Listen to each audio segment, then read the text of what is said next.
it may be obvious to many here, but maybe worth clarifying, and you probably like to clarify for the sake of viewers elsewhere. This church and state separation, BBC Worldwide is the commercial and overseas wing of the BBC. Does the dirty money grabbing stuff that the public service BBC might not want to do itself.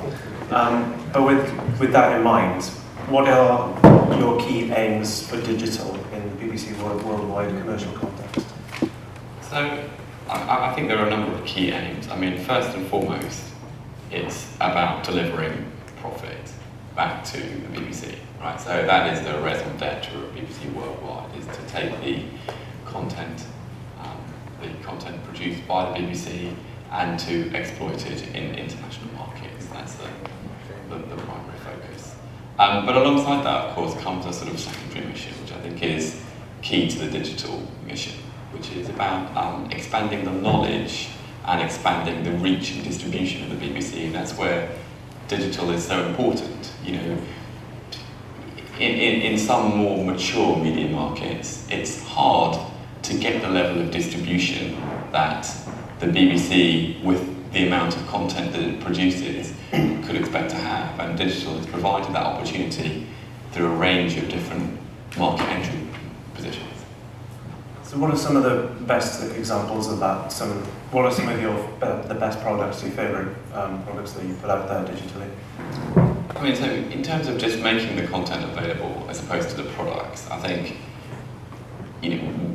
I think we have been at the forefront of VOD, unlike other media companies that have traditionally sort of felt quite wary about entering this space because of the potential disruption to existing revenue lines. We have been at the forefront of that and seen it as an opportunity to grow share.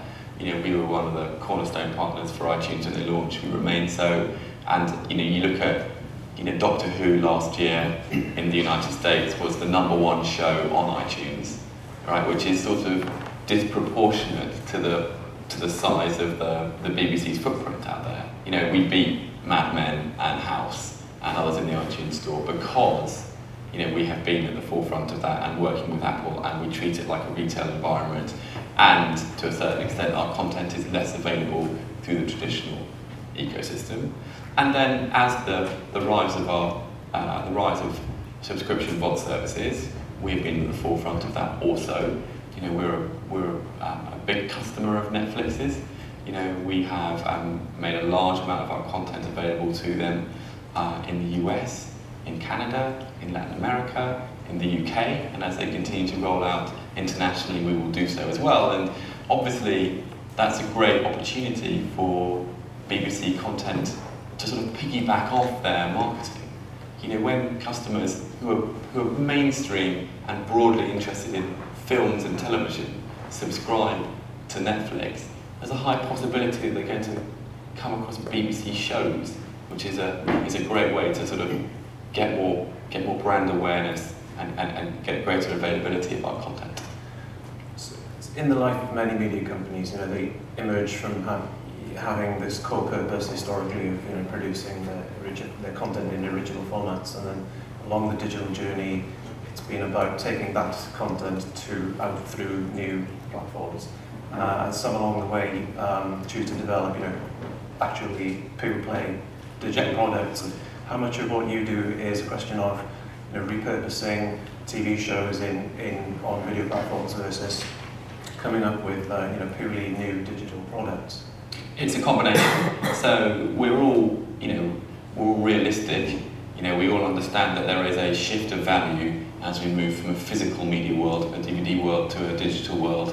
The margin on an iTunes season pass is not what we would get for a DVD box set in the United States, and we need to make that value gap up. Part of that value gap is made up through just taking the TV shows and distributing them in new ways, and part of that is made up through a range of B2C consumer digital products that drive truly additive revenues.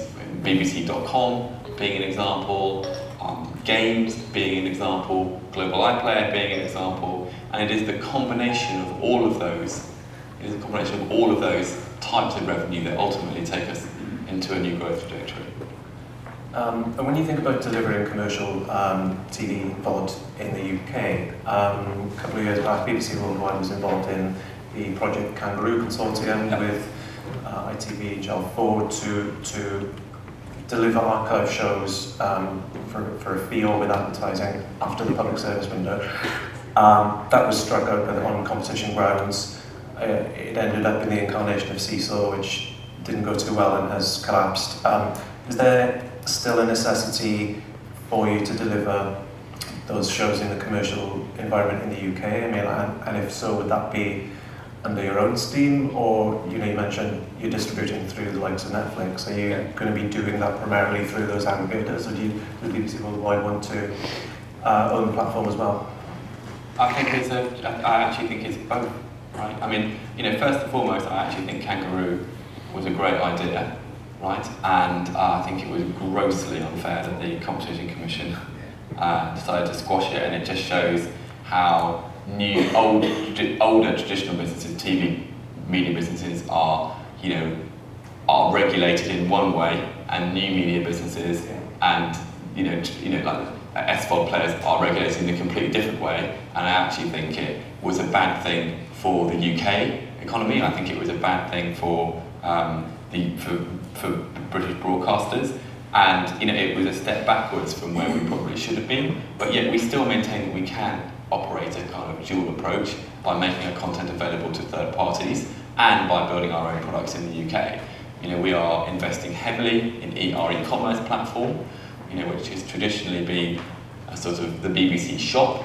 We have a much stronger strategy to make that a much more compelling offering, and we hope that will come alongside. We won't be selling physical product, electronic sell-through, potentially even locker services in the future of some sort or another. So that would be Son of Kangaroo or Seesaw is BBC shop brand? I wouldn't say it was Son of Kangaroo. I'd say that it's a platform through which we'll be selling our own product, right?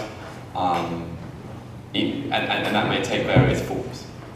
We'll start the easiest way, which is come to the store. Would you like to buy a DVD? Would you like to buy the digital version?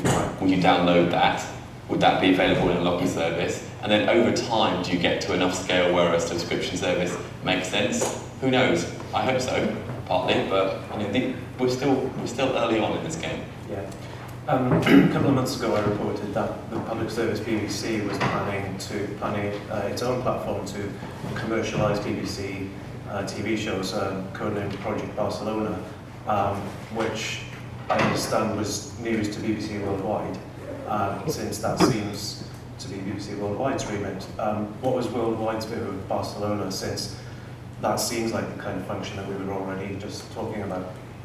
Yeah, look, I mean, I don't think it is. It certainly wasn't news to me, Project Barcelona. I think that there is, there is a strong connection between the BBC and BBC Worldwide, and yet there are also very different motivations behind it, and rightly so.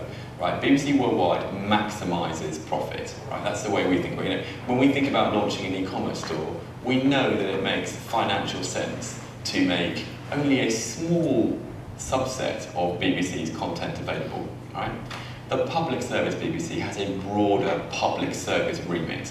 To them, they would like to be able to offer the public everything the BBC has ever produced. The 15-part documentary about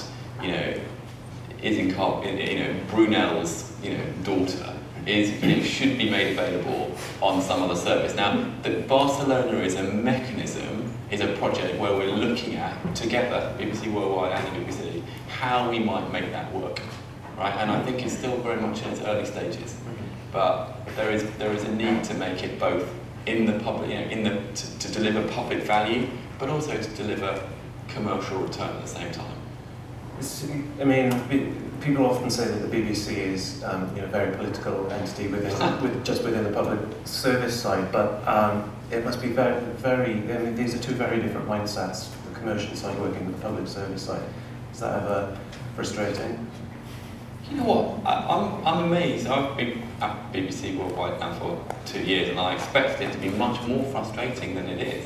So I'm pleasantly surprised by the fact that it isn't. It isn't. I mean, I think the way I look at it is that we're profit maximising, and the BBC is primarily concerned with the public value and the protection of the BBC brand. And I like the fact that they act as a kind of, they stop me doing deals that may potentially have an impact on the BBC brand. And that is why the BBC brand is so strong today, right? You know, it is because they have that kind of guardian effect, and because the BBC Worldwide has those core values too. You know, sometimes that trade-off needs to be made. And I don't think it's more as political, more as there is a debate to be had sometimes about whether or not that's the right way to maximise the profit or not, and that is in the best interest of everybody in the long term at the BBC. What do you think of the IPTV opportunity? Connected TV looks like it could be big, although actual connection rates apparently are low. What's BBC Worldwide's strategy for delivering stuff onto that? I'm hugely excited by it. Right? I mean, the connection rates are low, but it takes a bit of, with all these it takes technology firstly to get some penetration within households in any given market, and I think that by 2015, 2016 we'll be seeing enough connected TVs in the home. Then getting them connected and also critically connected to enough oomph, enough bandwidth is the most important thing. So I bought a connected TV and it was rubbish, right? You know, this was like 6 months ago. It was like, I was like, why did I do this? Right? I can't believe I went and spent more money on technology, and it really is, you know, the children complain because it buffered. And then I made the switch to Virgin Media and I put 100 megabits into the home and tweaked the network, and it is revolutionary. When you get full HD, no buffering, and critically with where I think Apple is going, not necessarily that, you know, they will continue, the resources that they're putting into connecting their devices through AirPlay into Apple TV boxes makes it very, very powerful.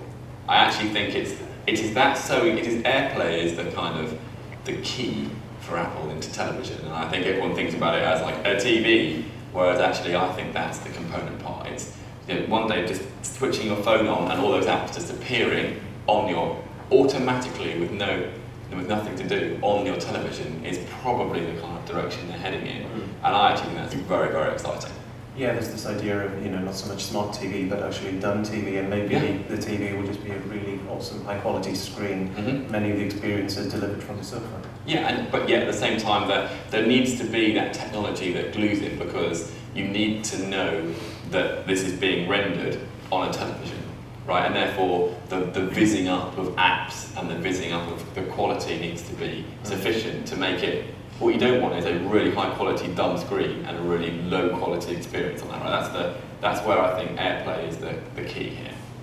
Okay, need to wrap up. Andy? Thank you very much. Thank you.